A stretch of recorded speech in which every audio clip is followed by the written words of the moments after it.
akhirnya perancangan yang ketiga juga yang berjaya, itu di rumah Syekh Syakir yang kita sama-sama berada pada ketika ini. Yang penting kita dapat sama-sama berkumpul paling kurang sekali pada bulan Ramadan ini, dan kita sama-sama mendekatkan diri kita kepada Allah Subhanahu Wa Taala. Kita berada pada malam ini, malam yang ke-19. Kita ingin masuk pada malam yang 10 yang terakhir daripada bulan Ramadan. Maka kita kembali kepada apa yang Allah firmankan tadi, iaitu la'allakum tattaqun, moga-moga kamu menjadi golongan yang bertakwa. Maka takwa ini disebut oleh Sayyidina Ali karamallahu wajhah. Ali kata at-taqwa al-khawfu bil jalil. Takwa maksudnya takut kepada yang maha perkasa. Wal amalu bit tanzil, dan beramal dengan apa yang diturunkan oleh Allah Subhanahu wa taala.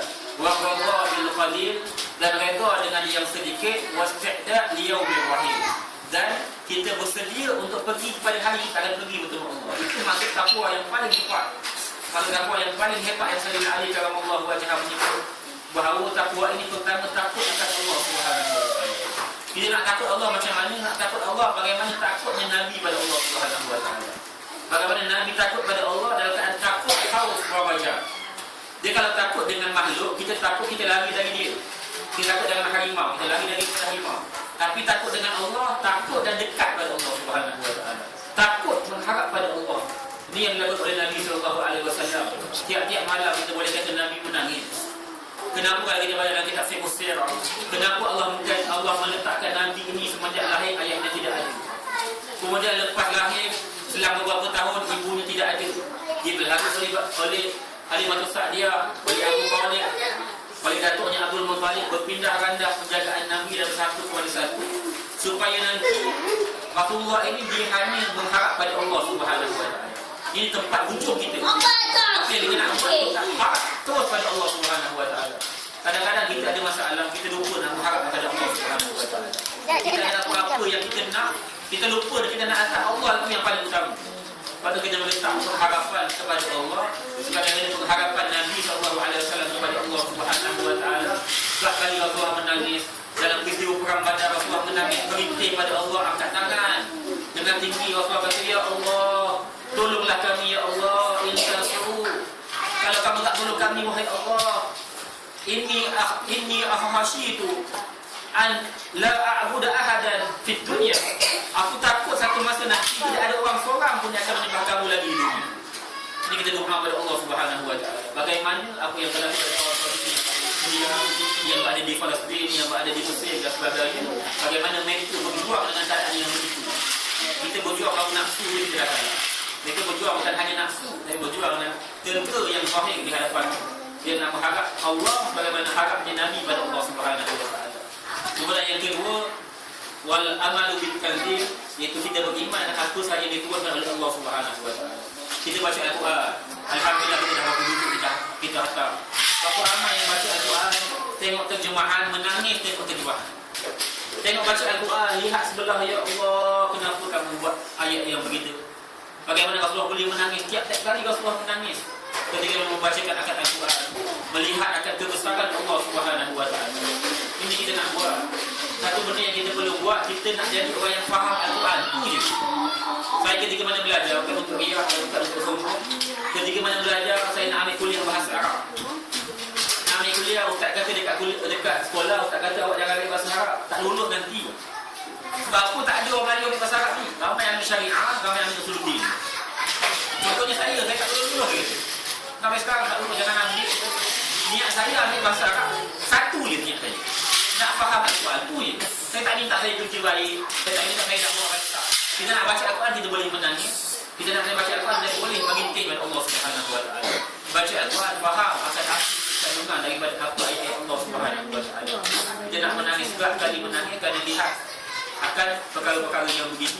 Ini yang kita perlu buat. Kemudian yang ketiga adalah warga redha dengan yang sedikit. Kita boleh redha dengan banyak, tapi tak boleh redha dengan sedikit. Kita ada kawan kita lebih daripada kita tak boleh redha. Kita ada kawan kita lebih besar rumahnya dari kita, tak boleh redha. Kita nak kita redha dengan yang sedikit, kerana Nabi manusia yang paling susah dan Nabi manusia yang paling sedikit dapat daripada Allah Subhanahu wa taala. Kalau betul Allah sayang, Allah bagi Nabi semua ni. Sampai pernah Jibril tawaf, gunung dan 6 tawaf. Ya Rasulullah, ini ini mungkin ayat ala nafsi zahaban ilai. Aku boleh jadi seperti emas untuk kamu wahai aku. Gondong nak jadi emas untuk bagi Nabi.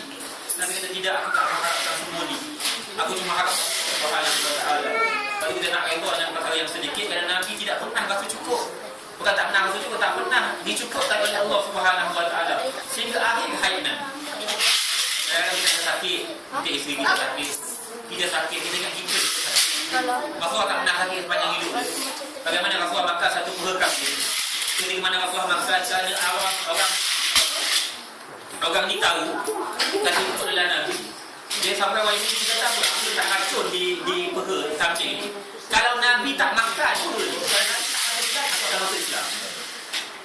Maka ketika mana Nabi makan, dia beritahu kepada Nabi ini dia racuki. Akhirnya Nabi makan sikit. Kalau Nabi makan penuh, dah mati Nabi. Nabi makan sikit, akhirnya orang yang racun Nabi masuk Islam.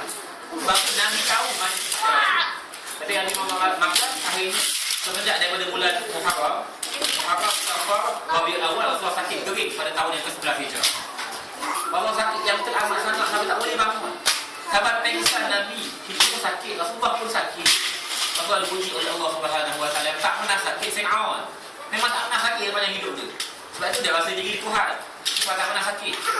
Jadi kita nak rasa bahawa kita nak redha pada Allah Subhanahu wa ta'ala dengan sikit pemberian daripada Allah. Dan yang keempat adalah wasfiyah yaumil wahid, perkara yang paling penting, bersedia untuk pergi kepada hari kita akan bertemu dengan Allah Subhanahu wa ta'ala. Banyakkan menangis pada bulan Ramadan, banyak kita minta ampun pada bulan Ramadan. Pernah tak kita tengok kadang-kadang kita pakai baju Ini solusi buat laukana bainana Prophet sallallahu alaihi wasallam. Tapi sejauh mana kita hayati akan kesedihan yang begitu. Siapa yang pernah menangis kerana fikirkan Nabi? Kita dengar satu kisah yang sama-sama kita tengok dalam YouTube Ustaz Dasuki. Orang ni dia kata bagaimana Sayyidina Bilal bin Rabah, satu kecintaan yang sahabat yang paling hebat adalah Bilal bin Rabah. Sampai ketika mana Rasulullah wafat, lepas Rasulullah wafat dia lagi pergi Syam. Dia tak boleh.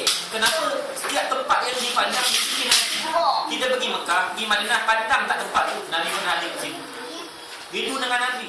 Sampai satu ketika dalam satu mimpi dia kata Rasulullah datang bertemu dengan aku. Rasulullah kata, "Ma hadzal jafa'u ya Bilal?" Apa pengasingan ini wahai Bilal? "Amma laka an tazurani?" Tidakkah kamu ingin menziarahi aku? Dan ketika itu Bilal menangis. Dia kembali. Bagaimana dalam riwayat yang Ustaz Sufi mengatakan bahawa dia balik. Ketika mana dia balik, ketika itu Sayyidina Umar punya pemerintahan. Umar kata, "Wahai Bilal, belum azan." Bilal tak nak. Tiba-tiba datang cucu Nabi SAW, Hasan dan Husain. Ya Ammi, wahai pakcikku, tolonglah ni azan. Maka dia pun azan. Dia azan Allahu Akbar, Allahu Akbar, Allahu Akbar, Allahu Akbar. Asyhadu an la ilaha illallah. Gemetar seluruh Madinah.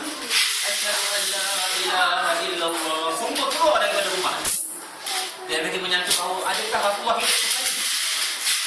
Wa asyhadu anna Muhammad. Ketika wa asyhadu anna Muhammad, bila tak dapat menahan kesedihan, jatuh dia tersebab kerana sedih mengenangkan Nabi sallallahu alaihi wasallam. Ya Allah, rindunya aku pada Nabi. Ya Allah, sayangnya aku pada Nabi. Berapa ramai di kalangan kita tengok orang tak buka pemimpin yang zalim, ingat Nabi. Ya Allah, kenapa kami tak berjuang seperti Nabi? Ya Allah, kenapa kami tak seperti Nabi sallallahu alaihi wasallam? Ini yang kita nak buat. Bagaimana kita nak lihat bahawa inilah yang Rasulullah sentiasa menangis. Dan kita juga perlu menangis kenangkan perjuangan Nabi untuk kita menjadi golongan yang bersedia untuk bertemu dengan Allah Subhanahu wa ta'ala. Ini yang kita nak buat, bahawa Ramadan mengajar kita erti kepada sesuatu yang kita nak kejar, iaitu malam Al-Qadar. Rasulullah kata, "Taharra wa lailatul qadri fi ashril awakhir min Ramadan." Kamu cari malam Al-Qadar pada 10 yang terakhir bulan Ramadan. Dan disebut oleh kebanyakan para sahabat dicari pada waktu-waktu yang ganjil. Dalam satu riwayat hadis yang lain, tapi Abu Sa'id Al-Khudri, seorang sahabat, dia mengatakan, "Aku buat kiraan daripada belakang." Maksudnya kalau 30 ganjilnya genap, 30, 28, 26, 22, 24, 22. Kalau 3 daripada ganjil, maksudnya 21, 23, 25, 27. Kita nak 3 yang mana? Ikut semua. Kadang-kadang kita pilih, malam ganjil nak ikut, malam tak ganjil tak nak ikut. malam ganjil pergi masjid, malam tak ganjil pergi angsana shopping. Dia kata tak, malam ni tak jadi. Dia kata ya Allah, kadang-kadang kita terlalu memilih. Tak apalah kita buat sepunjuk Ramadan ini dengan kita ibadah yang cukup banyak. Moga-moga nanti kita keluar daripada bulan Ramadan, kita menjadi golongan yang diampunkan oleh Allah Subhanahu wa taala. Ingat daripada apa yang Nabi Muhammad sebut. Nabi Muhammad kata ketika dia naik mimbar, Jibril datang, dia kata wailul liman adraka Ramadan wa lam yaghfirillahu dzunubahu. Celakalah bagi siapa yang masuk bulan Ramadan, berlalu bulan Ramadan, dia masih belum diampunkan oleh Allah. Maka ketika itu Jibril kata, ya Muhammad qul amin. Wahai Muhammad, katakan amin. Maka Nabi Muhammad pun katakan amin. Orang yang keluar Ramadan tidak diampunkan dosa oleh Allah, dia jadi golongan yang celaka. Kita bayang kita keluar Ramadan wal iyadzubillah, kita minta perlindungan daripada Allah, Allah tak ampunkan kita. Keluar Ramadan Allah tak ampun kita, kita jadi golongan celaka. Golongan celaka itu tempatnya hanya di neraka. Kita keluar Ramadan tak ampun dosa, celaka kita. Kerana ini doa Jibril, amin Rasulullah. Tiba-tiba belum masuk 14.35 Ramadan kita mati. Kita kata kita golongan apa? Golongan celaka. Waliyahulillah. Maka kita akhir Ramadan ni kita buat sungguh-sungguh. Nanti nak raya lah puas-puas 1 Syawal sehingga nanti 30 Syaban nak raya terus raya tak apa setahun. Tapi Ramadan jangan raya dulu. Teruskan ibadah pada malam-malam yang akhir dan tahun yang 29 Ramadan insya-Allah. Jadi moga-moga dapat manfaat daripada penyampaian kita pada malam ini. Moga-moga kita dapat menjadi golongan yang dikatakan oleh Nabi SAW keluar daripada bulan Ramadan qiyamah waladhu ummu, seperti mana hari dilahirkan ibu akan dia bersih daripada dosa dan kita mendapat title yang ditetap oleh Allah la'allakum tattaqun. Moga kamu menjadi golongan yang bertakwa. Wallahu ta'ala a'lam. Assalamualaikum warahmatullahi wabarakatuh.